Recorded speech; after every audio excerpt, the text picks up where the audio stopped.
আসসালামু আলাইকুম। আজকে পাম্পকিন কালার করতে করতে আপনাদের সাথে কিছু কথা শেয়ার করি।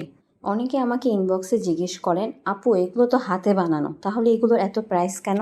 প্রথমত হচ্ছে এগুলো হাতে বানানো জিনিস, আর এগুলোর পিছে কতটা খাটনি যারা বানায় একমাত্র তারাই বুঝতে পারে। পারফেক্ট ফিনিশিং না আসা পর্যন্ত আমরা অনেক সময় দিয়ে থাকি। আর সবচেয়ে বড় কথা, আমাদের এগুলোর পাউডার আর কালার কিনতে, মোল্ড কিনতে অনেক খরচ হয়। ডিফেক্ট প্রোডাক্টের কথা না হয় বাদই দিলাম, ওগুলো খরচ তো আমরা কোনো প্রোডাক্টের সাথে ধরিই না। এগুলোর সাথে আবার অ্যাড হয় প্যাকিং চার্জ, বাবল র্যাপ যে আমরা কত পরিমাণ দেই একমাত্র ডেলিভারির সময় যাতে ভেঙে না যায় সেই চিন্তা করে। যারা বলেন আপু আপনার প্রোডাক্টের দাম বেশি, তারা যদি একটু ঠান্ডা মাথায় ভাবেন এইগুলো খরচ কত হয়, তাহলে আপনারা বুঝতে পারবেন আমরা কত রিজনেবল প্রাইসে আপনাদের কাছে প্রোডাক্ট সেল করি। ধন্যবাদ আপনাদের আমার ভিডিওটা সম্পূর্ণ দেখার জন্য। পেজে ফলো আর চ্যানেলে সাবস্ক্রাইব করে পাশে থাকবেন।